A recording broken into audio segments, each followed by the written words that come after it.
नमस्कार साथियों, मैं आपका अपना साथी हरिओम आज फिर उपस्थित हुआ हूं आपके बीच एक बड़ा ही प्यारा क्वेश्चन लेके। आज का जो क्वेश्चन होने से रिलेटिव क्वेश्चन है, यानी हमारा लाभ से रिलेटिव क्वेश्चन है, तो बड़ा ही प्यारा क्वेश्चन है। तो वीडियो तक आएंगे तो वीडियो को पूरा देख के जाइएगा। इस तरीके के क्वेश्चन को बनाने का मैं आपको सीधा और आसान तरीका बताने वाला हूँ। तो वीडियो तक आएंगे तो वीडियो को पूरा देख के जाइएगा। देखिए हमें क्वेश्चन क्या दिया गया है। क्वेश्चन हमें दिया गया एक घड़ी को 840 रुपए में बेचने पर दुकानदार को 30% का लाभ होता है भैया।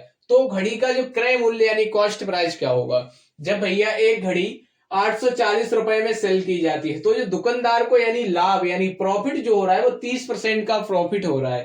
अब हमें घड़ी का निकालना भैया कॉस्ट प्राइस यानी क्रय मूल्य। वो भैया घड़ी कितने में खरीदी गई थी, कितने रुपए में दुकानदार ने खरीदी थी, दुकानदार ने कितने रुपए में खरीदी थी। बड़े ध्यानपूर्वक इस क्वेश्चन को बनाएंगे। देखिए मैं एक चीज क्वेश्चन शुरू करने से पहले मैं आपको बता दूं कि जब भी किसी चीज को लाभ पर बेचा जा रहा हो, मतलब प्रॉफिट हो रहा है किसी चीज को बेचने में, तो उसका जो कॉस्ट प्राइस होता है ना वो उसके सेलिंग प्राइस से कम होता है। बच्चा कैसा होता है, कम होता है। तो आइए हम पहले हल करते हैं इस क्वेश्चन को बड़े ही ध्यानपूर्वक। देखिए अब हमें क्वेश्चन क्या बोल रहा है, एक घड़ी को 840 रुपए में बेचने पर दुकानदार को 30% का लाभ हो रहा है। तो हम लिखेंगे इस तरीके से, सेलिंग प्राइस है ना हमारा घड़ी का, सेलिंग प्राइस कितना है, तो सेलिंग प्राइस बराबर हमें दिया गया 840 रुपया। कितना, 840 रुपया ये हमें दिया गया घड़ी का वॉच का सेलिंग प्राइस। अब हमें जो लाभ जो हो रहा है यानी जो प्रॉफिट हो रहा है, प्रॉफिट बराबर हमें कितना हो रहा है, प्रॉफिट हो रहा है वो बच्चा हो रहा है हमें 30% का प्रॉफिट हो रहा है। कितने परसेंट का, 30% प्रतिशत का जो हमें प्रॉफिट हो रहा है। ठीक है, इस तरीके से आप बनाएंगे इसे। अब हमें जो उसका वस्तु का जो कॉस्ट प्राइस है वो हमें ज्ञात करना है, यानी सीपी कॉस्ट प्राइस को हम सीपी से भी दर्शाते हैं शॉर्ट में। तो ये हमें इसका कॉस्ट प्राइस, इसकी फुल फॉर्म होती है सीपी की कॉस्ट प्राइस यानी क्रय मूल्य। ठीक है, अब इसको हमें सीपी इसका कॉस्ट प्राइस ज्ञात करना है। कॉस्ट प्राइस बराबर हमें दिया नहीं गया, इसी ये हमें ज्ञात करना है। तो आइए ज्ञात करते हैं बड़े ध्यान पूर्वक। तो हम सबसे पहले क्या करेंगे साथियों, ये 840 का 30% निकाल लेंगे, कितना भाग होगा 840 रुपया का 30% रुपया कितना होगा, ये हम निकाल लेंगे बड़ी ही आसानी से। तो आइए निकालते हैं।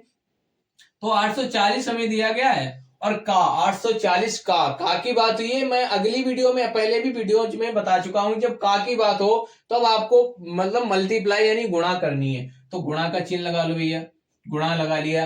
अब क्या बोल रहा है, 30%, 30 तो हम इस तरीके से 30 लिखेंगे। अब ये प्रतिशत हटाएंगे ना साथियों, तो हमारा बटे में 100 आ जाएगा। क्या आ जाएगा, बटे में आ जाएगा हमारा 100, इस तरीके से आ जाएगा। अब इसको हल करते हैं बड़े ध्यान पूर्वक। जब इसको हल करोगे तो पहले लगे हाथ, अब 0 से 0 ये कैंसिल हो गया, फिर दूसरी बार में हम 0 से 0 ये कैंसिल कर देंगे।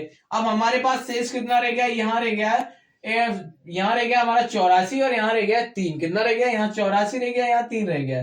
आइए अब इसको भी हल लगे हाथ हल कर लेते हैं। जो 84 मल्टीप्लाई बाई 3 बराबर में हमारा कितना आ जाएगा, तो ये 3 चौके हो जाएगा 12 का 2, हाथ में रह गया हमारा 1, और ये हो जाएगा 8 तिहाई 24, 24 और हाथ में एक पहले से था तो हमारा हो जाएगा 25। कितना हो जाएगा, 25। यानी भैया ये 252 रुपया का क्या हो रहा है, लाभ हो रहा है। 252 रुपए का हो रहा है लाभ। प्रॉफिट बराबर हमें कितना हो रहा है, प्रॉफिट हो रहा है हमें, प्रॉफिट बराबर हमें 252 रुपया का हो रहा है लाभ। क्या हो रहा है, लाभ हो रहा है। अब यही आंसर नहीं है हमारा, आंसर तो कुछ और है। आंसर कब निकलेगा, जबकि मैंने जिस तरीके से मैंने आपको पहले बताया था, जब किसी भी वस्तु पर लाभ हो रहा है ना तो उसका जो कॉस्ट प्राइस होता है वो उसके सेलिंग प्राइस से कम होता है। क्या होता है, कम होता है जब लाभ होता हो तब। तो भैया लाभ हो रहा है और हमारा सेलिंग प्राइस कितना था, 840 रुपया था। तो यहां देख लो 840। अब हमें निकालना है भैया कॉस्ट प्राइस। क्या निकालना है, कॉस्ट प्राइस सीपी। अब भैया कम होगा तो कम कैसे करेंगे, ये जो 252 रुपए का लाभ हो रहा है ना, ये इससे हम माइनस कर देंगे। क्या करेंगे, ये 252 इससे कर देंगे माइनस। तो इसको करो माइनस। जब माइनस करोगे तो यहां से एक उधार लेंगे तो यहाँ हो जाएगा 10, 10 से 2 जाएगा तो हमारा बच जाएगा 8। कितना बचेगा, 8 बचेगा। यहाँ कितना रह गया, 3 रह गया ना, एक चला गया उधर। अब एक यहाँ से हम उधार ले लेंगे, तो जब यहाँ से उधार लेंगे तो यहाँ हो जाएगा 13। 13 से जब हमारा 5 जाएगा तो 5 जब हम 13 से कम करेंगे तो यहाँ भी हमारा कितना आ जाएगा भैया, 8 आ जाएगा। 8 हो गया ना। अब यहाँ कितना रह गया, एक उधार हमने पहले से ले लिया तो यहाँ रह गया था 7। कितना रह गया, 7 रह गया। अब 7 से जब 2 कम करोगे तो यहाँ आपका कितना आ जाएगा, यहाँ आ जाएगा 5। कितना आ जाएगा, 5 आ जाएगा। यानी उस वस्तु का जो क्रय मूल्य होगा ना, क्रय मूल्य बराबर हमारा साथियों हो जाएगा, इसको मैं हटा देता हूँ, यहाँ ये रख देता हूँ, यानी 588 जाएगा, 588 रुपया। ये क्वेश्चन हमने हल कर लिया और ये हो जाएगा हमारा करेक्ट आंसर। यानी जब भैया एक घड़ी को 840 रुपए में बेचने पर दुकानदार को अगर 30% का लाभ हो रहा है, तब उस वस्तु का जो कॉस्ट प्राइस यानी क्रय मूल्य होगा वो कितना होगा?